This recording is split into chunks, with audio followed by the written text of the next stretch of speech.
Not every gun holds its value, and this past year proved it in brutal fashion. I'm talking about guns that were riding high, sitting pretty in collections, maybe even commanding premium prices just 12 months ago. But then 2024 happened, and then 2025 rolled around, and suddenly some of these crowd favorites and hyped-up launches didn't age well at all. Today we're counting down 12 specific models that saw their resale values absolutely crater. Some tanked because of market saturation, others because of, well, buyers' regret, and a few just got steamrolled by newer, better options. Stick around, because if you own any of these, you might want to sit down first. Quick note, this list comes from real pricing data I've been tracking from 2024 to 2025. I pulled numbers from dealer reports, trade-in values, and what people are actually paying on the used market. Prices can be different depending on where you live and where you're buying. This isn't financial advice either, I'm just telling you what I'm seeing out there. Your experience might be different, but these trends are showing up pretty much everywhere I look.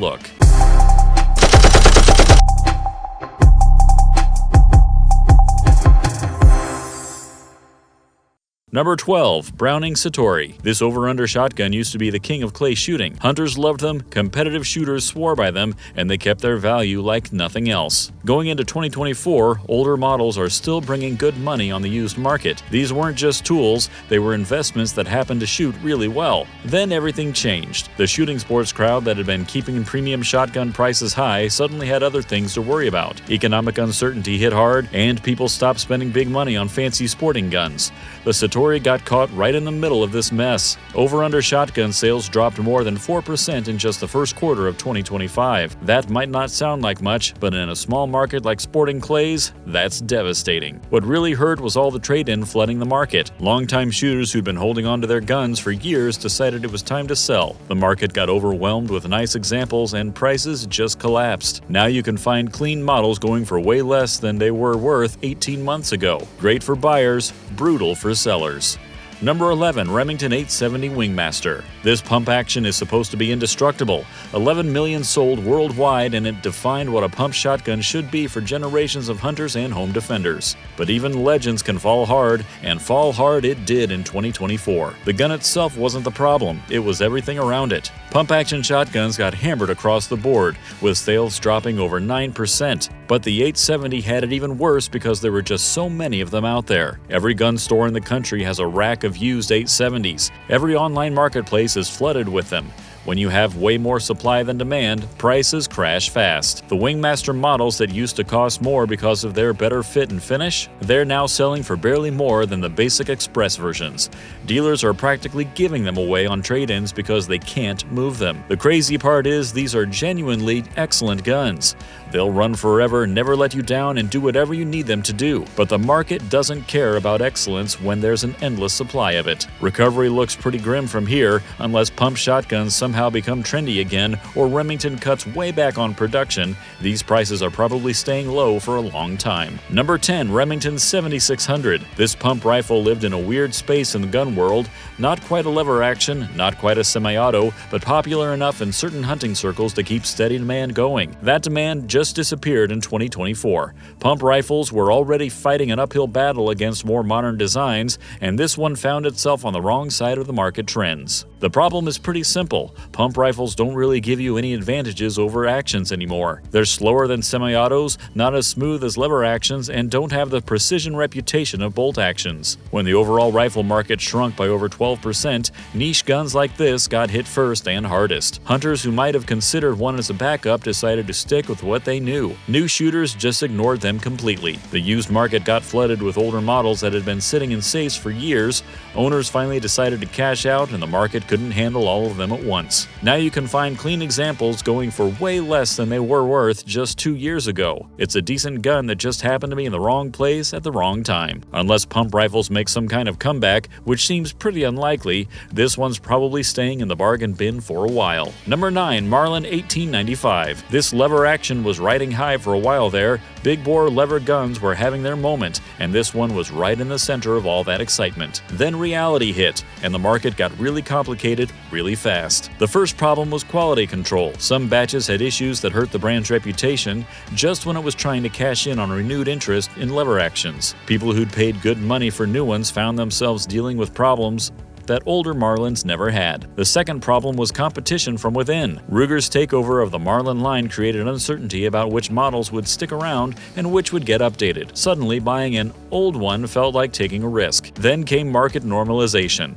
Lever-action rifle sales dropped over 9% in early 2025. The hunting community that had been driving demand for big-bore lever guns had other priorities. Economic uncertainty made expensive hunting rifles a luxury fewer people could justify. The used market got flooded with examples from owners who'd bought during the hype but realized they didn't actually need a 45-70 lever gun. These weren't collectible vintage models, they were recent production guns that had lost their novelty. Now you can find them going for way less than their peak prices. It's a perfect example of what happens when you buy into hype instead of genuine long-term demand. Number 8. Savage Axis. This budget bolt action was supposed to be the one that didn't suck. Accurate enough for hunting, affordable enough for new shooters, and reliable enough to build a reputation on. But the budget rifle market is absolutely brutal, and this one got caught in a perfect storm of too much supply and changing preferences. The trouble started with overproduction. Savage made tons of these during the pandemic boom, expecting demand to stay high. When the market normalized, they found themselves with way more inventory than they could possibly move. Then came the competition.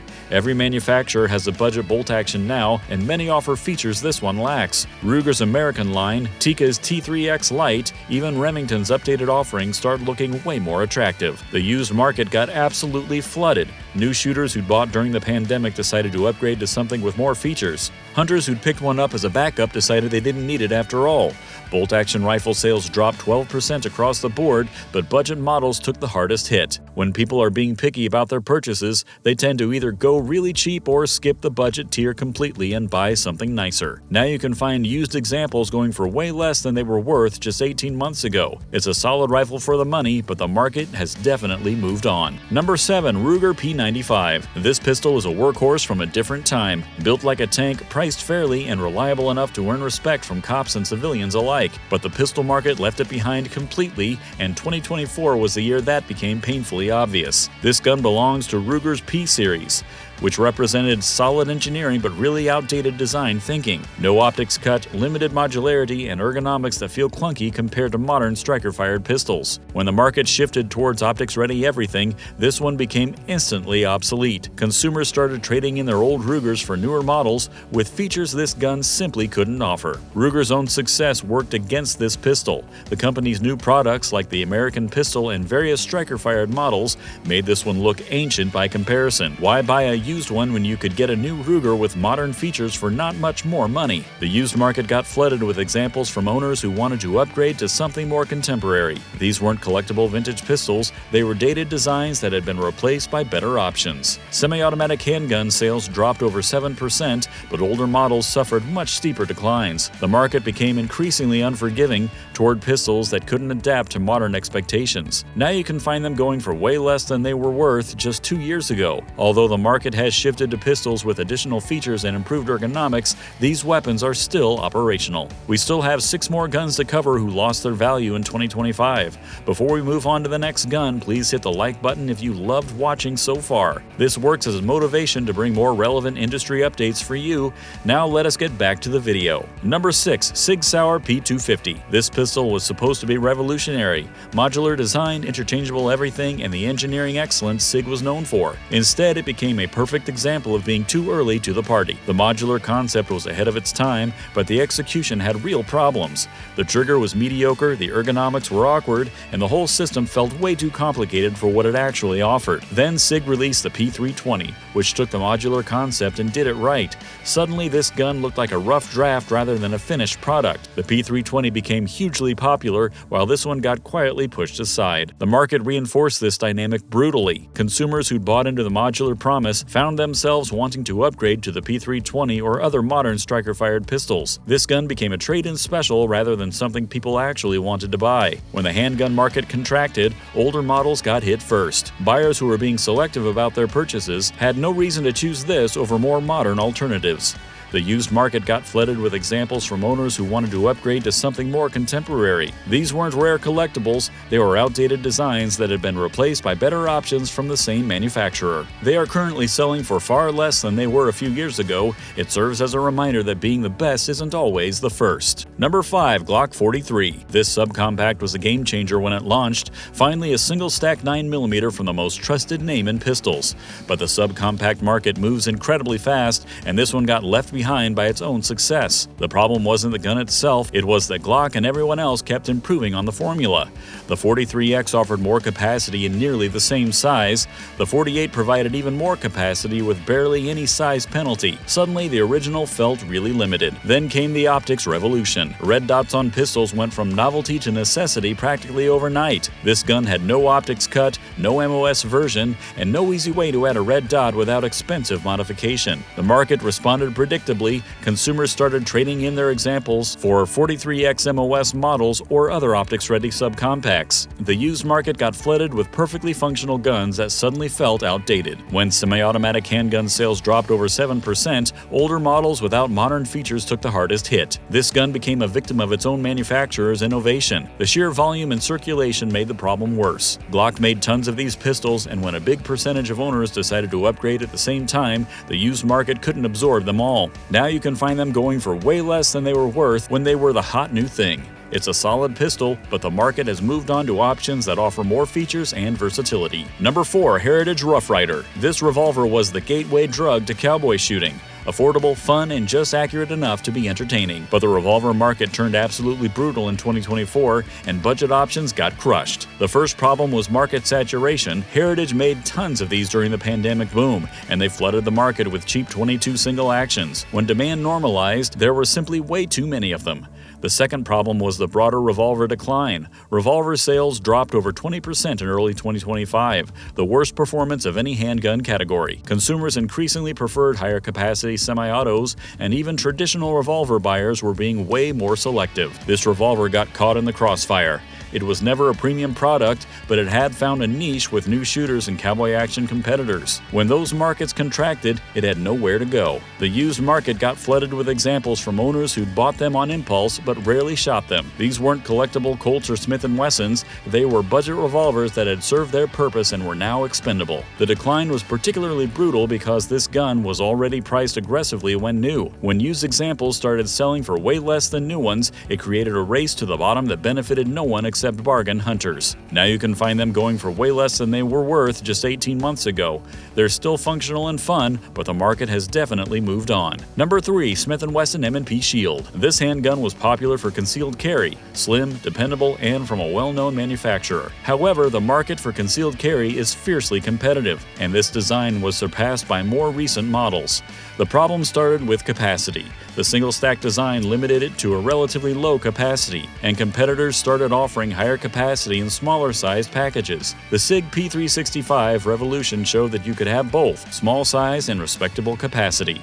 Then came the optics issue. The original had no optic cuts, and even when Smith & Wesson offered an M&P Shield Plus with optics capability, the damage was already done. Consumers had moved on to other platforms.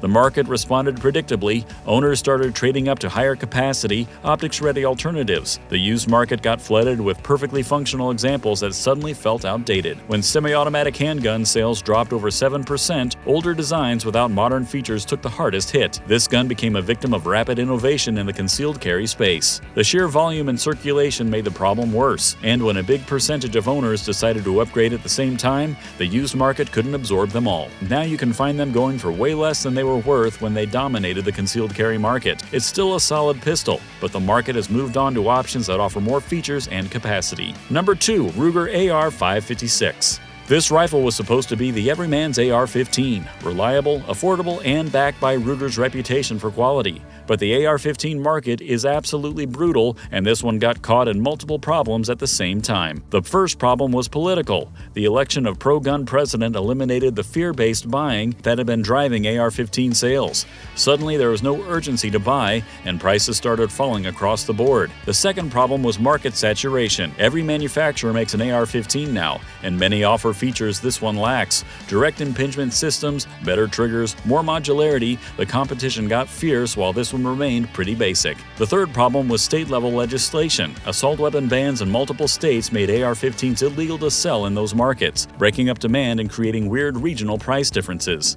The used market got absolutely flooded. First-generation AR-15s, including many of these, were being traded in for newer models with better features. Owners who bought during the panic buying phase decided to cash out. Semi-automatic rifle sales dropped over 13%, but basic models suffered even steeper declines. When consumers are being selective, they tend to either go really cheap or skip the budget tier and buy something with more features. Now you can find them going for way less than they were worth during the height of the AR-15 boom. It's still a functional rifle, but the market has moved on to options that offer more features and better value. Number 1. Taurus Judge. This revolver was supposed to be the ultimate do-everything gun. Shoot .45 Colt for power, 410 shells for versatility, and have the reliability of a revolver. Instead, it became the poster child for guns that sound way better on paper than they actually perform in real life. The problems were fundamental. It was mediocre at everything it tried to do. The 410 shells were weak for defense, the .45 Colt was less accurate than a dedicated pistol, and the whole package was bulky and awkward. But it had found a niche with buyers who liked the idea more than the actual performance. That niche completely evaporated in 2024 when the revolver market collapsed. Revolver sales dropped over 20% in early 2025, and novelty revolvers got hit hardest. Consumers who were being selective about their purchases had no reason to choose this over more traditional options. The used market got flooded with examples from owners who bought into the hype but realized they didn't actually need a gun that shot both cartridges poorly. These weren't collectible firearms, they were gimmicky revolvers that had lost their novelty. The decline was particularly brutal because this gun was already controversial among gun enthusiasts. When the market turned against revolvers in general, it had no defenders and nowhere to hide. Regional legislation made things even worse. Some states restricted the 410 capability, making it even less attractive to potential buyers. The fragmented market couldn't support its already limited appeal. Now you can find them going for way less than they were worth when they were the hot new thing. It's a perfect reminder that versatility without excellence is often just mediocrity with extra steps. So there you have it, 12 guns that absolutely crashed in value from 2024 to 2025. Some of these crashes were totally predictable, like the Judge finally getting what it deserved. Others caught everyone off guard, like the Glock 43 getting steamrolled by its own successors. The common thread? Market evolution is absolutely ruthless. Guns that can't adapt to changing preferences, new technology, or shifting politics get left behind. And when they get left behind, their value crashes harder than you'd ever expect. What gun have you lost the most money on? Or maybe you got an amazing deal when everyone else was panic selling. I'd love to hear your stories from the value wars. If you like what we do here on Guns You Can't Live Without, please hit subscribe and ring the notification bell for upcoming videos. Stay safe out there.